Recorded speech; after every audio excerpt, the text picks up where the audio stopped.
So I have this testimony that I need to tell. I feel like I should have told it a long time ago because it really honestly means so much to me. Um, so for those who know me, know that I just had a daughter. She's 5 months old. Um, and whew, all I can say is that God is good. So I was like, what? I was 30 when I got pregnant with her, and I was 31 when I had her. Now, before I got pregnant with her, I was saying that I didn't want any more kids. I was at my cutoff time was 29. I'm like, after 29, I ain't having no more kids. Bump that. My son was 7 years old, and I'm like, I'm not starting all over. So boom, I got pregnant, and me and her father agreed that we didn't want no more kids, and we are like, nah, I can't do this. I like literally fought God, like Lord, no, like what am I gonna do with another baby at 30? Like I feel like I'm literally like too old. Like no, it's not happening. So me and her father decided that we wasn't gonna keep her, and so we made an appointment to go to the you know and the day of my appointment, I was still fighting the Lord on it, and I was like, cause I mean, like he was really getting on me, like really getting on me, like this is wrong. This is not something that you should be doing. And I'm just sitting there like, Lord, no, like I'm 30. I'm not gonna have no another baby. What am I gonna do with another baby? Like I'm trying to live my best life. I'm trying to live my best 30s. You know what I'm saying? I'm in my prime. I'm trying to, you know. But the Lord is like, He wasn't trying to hear that. So I'm like, Lord, I just can't. So I went ahead. I went through with the appointment. For all those, and I'm not ashamed to say it now because I did it. It's a decision that I made, and I'm not ashamed of it. So for those whoever as a woman went through that situation before, I went through the pill option, and they give you two sets of pills, and I took the first pill, which is the pill to um, you know cut off life or whatever, and I took that pill. um Even then after I took it out, I still felt bad about it. Also I remember having to go back outside to the car and to get something that I had forgot. And then I went to the car, and then her father was like, "This is a sign," and I'm like, what are you talking about? He told me that he was saying to himself that if I was to come back to the car, that we wasn't gonna do it. And like literally right after he said that, I came knocking on the door. So he was like, I don't think we should do this or whatever. But I'm like, it's too late. I already done took the first pill, and I already had the second pill. So I'm like, whatever. What's done is done. So we end up leaving, and how like when you at the the place, they had those people out there, who are against it. They were out there, whatever. So he's like, yo, I'm gonna stop for them. I'm like, no, please, like, I don't want to hear this. I'm already feel like I'm doing something wrong. Like, I don't want to hear nothing they got to say. So he stops anyway. I'm just sitting in my seat like, oh my God, I do not want to hear this crap right now. So she stopped. No, well, he stopped, and this one lady came into the car, and she was like, did you go through with it or whatever? I was like, yeah, I took the first pill. She was like, it's not too late.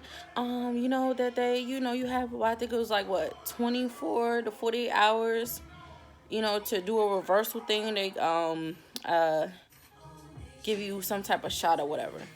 So I'm like, okay, I'll take the information or whatever.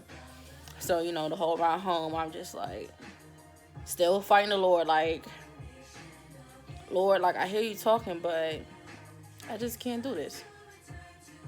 So we pull up to the house, and then the Lord, he's still getting on me, and I just finally give in. So I'm like, all right, I'm going to call, to see what these people say, to see if they can help me. If not, whatever. If they can, okay, cool. So I call, and they set up an appointment or whatever. And I think within that same day, within like a, some hours, they had me come to, a separate clinic, and they gave me, some type of shots to, reverse the whole thing. So I took that first round or whatever, and then I got back home, and then, still going through the motions or whatever. I end up taking the second step, which is to expel, the pregnancy. And I like literally bled. Like I bled. Like I bled out. Like, I had a period and everything like that. But then I still felt bad. And I'm like, you know what, Lord? I know what I'm doing is wrong. And I'm like, if you could just, forgive me. If you can just stop. Like, I know I'm bleeding. But Lord, I know you. And I know that even in this, this situation, even though I'm bleeding, I know that you can turn this around. And I'm bleeding, and I'm thinking I done passed her. And now I'm just like feeling like complete shit. So, I stopped bleeding, I think like the next morning or whatever. So I'm like, still keeping hope, because, I believe in God like wholeheartedly, like without a doubt. And so they had me come back to the clinic, whatever, and they gave me an ultrasound. And sure enough, she was still in there. But they wanted to keep monitoring me because, the whole abortion pill reversal thing, it was only like a 60-40 chance, or 40-60 chance, or something like that. And, was not always guaranteed, because, not everybody, was, successful at it. So, they had me coming back, like, I think it was like every other day, then it was like every week, and, to get the shots. What was it? I forgot the name of those shots, but anyway.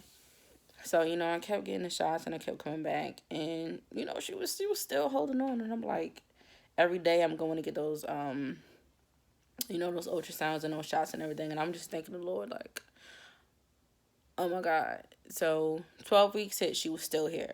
So after the 12 weeks, they was like, okay, well, we think that, you'll be good or whatever. So long story short, because it was already long, my pregnancy is progressing along, and she's growing and fine and everything like that. But, in the back of my mind, I'm like, I still took this pill, both of these pills. And I'm like, oh my God, like, I done messed up my daughter. Something's gonna be wrong with her. She's gonna come out like this, or she's gonna come out like that. And I'm just like freaking out, like, I'm like, something's gonna be wrong with her. And lo and behold, y'all done see my baby, and here she is. That's my bookie butt. And I say that to say this, like, if I don't know nothing else, I know that God is real, because you cannot tell me that this was nothing but God. She shouldn't be here right now, like, at all, and because of a mistake that I was about to make, something that I know I shouldn't have, done in the first place. But she's here, and she's healthy. She's 100% healthy. There's nothing wrong with her. Like, she has like nothing, and I owe that all to God. Nobody but God. And you you couldn't pay me no amount of money in this world to not believe in God, or to tell me that God is not real, or he is not a great God or a faithful God, because he will do it. And she's a testimony. I'm a living witness. I'm just glad that, after the dumb decision I decided to make, that my daughter's still here, healthy and perfect. And I just wanted to share that story with you guys, because it meant a lot to me, and I felt like me sharing that story with you, could help you in some way with, your faith, or your belief, or your trust, or, whatever it is that you're struggling with. But yes, thank you for listening.